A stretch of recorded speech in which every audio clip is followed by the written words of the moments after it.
तो hello student, लेकर के आ चुका हूं कक्षा 11वीं का अर्थशास्त्र का पेपर। प्यारे बच्चों, सेट ए है। कौन सा सेट है? सेट ए का पेपर आ चुका है। पूरे आपको यदि 80 में से 80 अंक चाहिए तो वीडियो को लास्ट तक देखना पूरा, और हर एक क्वेश्चन को अच्छे से तैयार कर लेना, क्योंकि एक भी क्वेश्चन आपके छूटने नहीं चाहिए। प्यारे बच्चों, हर एक क्वेश्चन को अच्छे से तैयार कर लेना, इन्हीं में से आपके पेपर बनने वाले हैं। ठीक, तो पूरे क्वेश्चन को तैयार कर लेना। और हाँ, जिन्होंने चैनल को सब्सक्राइब नहीं किया है यार, चैनल को सब्सक्राइब कर दो, बेल आइकन को प्रेस कर दो, और इस वीडियो को जितना हो सके ज़्यादा से ज़्यादा शेयर करो, ताकि सभी के पास पहुंच पाए और वो भी अच्छे से तैयार कर सके। ठीक, तो यहाँ पास देखिए, पहला क्वेश्चन क्या है। पहला क्वेश्चन आप देख सकते हैं, यहाँ पास सही विकल्प चुन करके लिखने को कहा गया है। पहला है सांख्यिकी के जनक हैं, तो सांख्यिकी के जनक किसे कहा गया है? तो ब नंबर इसका करेक्ट ऑप्शन होगा गॉटफ्राइड एकेनवॉल। ठीक, फिर भारत में कुल कितने वर्षों के अंतराल में जनगणना की जाती है? तो 10 वर्षों में की जाती है। कितने? 10 वर्षों में जनगणना की जाती है।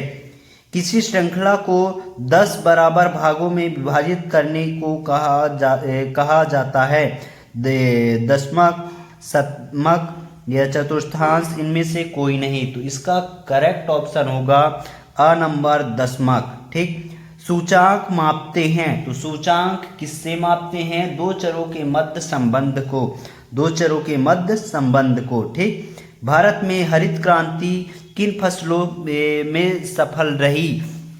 तो भारत में हरित क्रांति किस फसलों में सफल रही? गेहूं व चावल में। कौन सा? गेहूं व चावल में।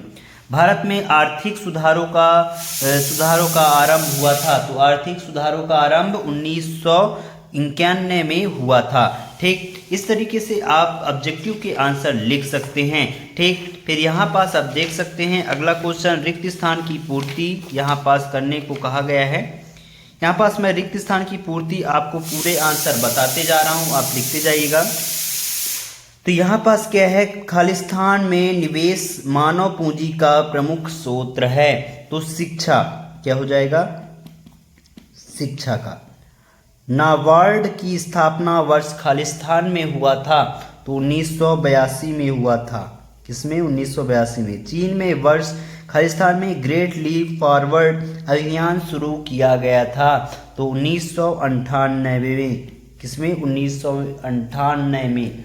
ठीक, फिर किसकी कारखानों में दूसरों के लिए कार्य करने वाला खालिस्तान कहलाता था? कर्मचारी, कर्मचारी कहलाता था। खालिस्तान के माप है जो श्रृंखला को 4 बराबर भागों में विभाजित करता है? चतुर्थांक, चतुर्थांक। ठीक, फिर सामान्य कीमत स्तर में परिवर्तन का संकेत खालिस्तान से प्राप्त होता है? सूचांक। किससे? सूचांक, सूचांकन, कंक। इस तरीके से आप इसका आंसर लिख लीजिएगा। अगला क्वेश्चन क्या है? सत्य असत्य आपको लिखना है। तो पहला है, यहाँ पास देखिए, पहला सत्य असत्य में क्या है आप लिखिएगा। पहला क्वेश्चन है, चीन में 1970 के दशक के अंत में एक संतान नीति लागू की गई थी। ये भी क्या है? सत्य है। ठीक, ट्रू। महात्मा गांधी राष्ट्रीय ग्रामीण रोजगार गारंटी अधिनियम 2010 में पारित किया गया था। ये क्या है? असत्य है प्यारे बच्चों, फॉल्स। ठीक, भारत में स्वतंत्रता के पश्चात पहली जनगणना वर्ष 1951 में हुआ था। यस। ठीक, जब आप वस्तुएं खरीदते हैं तब आप विक्रेता कहलाते हैं, नहीं। असत्य। फिर क्या है अगला? वस्तुएं एवं सेवा कर जुलाई 2019 में लागू हुआ था। ये भी असत्य है। भारतीय सांख्यिकी संस्था कोलकाता में स्थित है। ये सत्य है। इन क्वेश्चन में से, इनमें से आपको 3 क्वेश्चन देखने को मिलेगा सत्य असत्य में से। ठीक, फिर यहाँ पास देखिए अगला क्वेश्चन, सही जोड़ी बना करके लिखने को कहा गया है प्यारे बच्चों। तो सही जोड़ी मैं यहाँ पास आपको बनवा रहा हूँ, आप नोट डाउन करते जाइएगा। विश्व व्यापार संगठन का गठन कब हुआ था? 1995 में। ठीक। शिक्षा का अधिकार अधिनियम 2009 में आया था। ठीक। ऑपरेशनल फ्रॉड, इसका होगा दुग्ध उत्पादन। संसद आदर्श ग्राम योजना, इसका हो जाएगा अक्टूबर 2014। क्या होगा? अक्टूबर 2014 में आया था। ठीक। सारणी का अंग, इसका हो जाएगा शीर्षक। क्या हो जाएगा? शीर्षक। मानव विकास सूचांक का घटक, इसका होगा जीवन प्रत्यास्था। और ये श्रृंखला में सर्वाधिक आवृत्ति वाला मान बहुलक। इस तरीके से आप सही जोड़ी बना लीजिएगा। ठीक। फिर अगले क्रम में यहाँ पास देखिए प्रश्न क्रमांक 5वां है। एक वाक्य में उत्तर लिखने को आया हुआ है प्यारे बच्चों। यहाँ पास मैं सभी के आंसर बताते जाऊंगा। धन प्राप्त करने के लिए की जाने वाली क्रियाएं कहलाती हैं। तो क्या कहलाती हैं? आर्थिक क्रियाएं कहलाती हैं। आर्थिक क्रियाएं कहलाती हैं।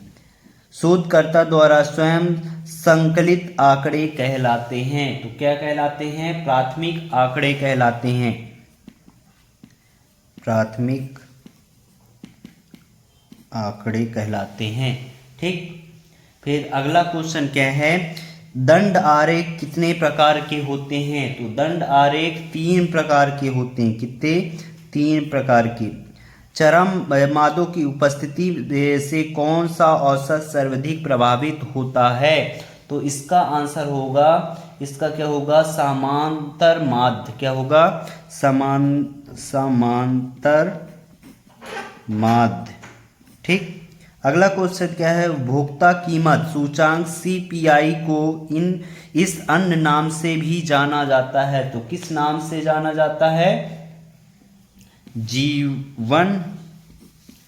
जीवन निवास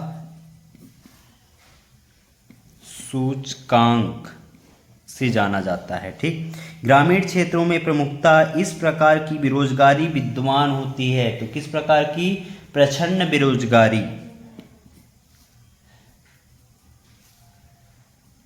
प्रच्छन्न बेरोजगारी। ठीक। जो आपने उद्यम के स्वामी और संचालक होते हैं उन्हें क्या कहा जाता है?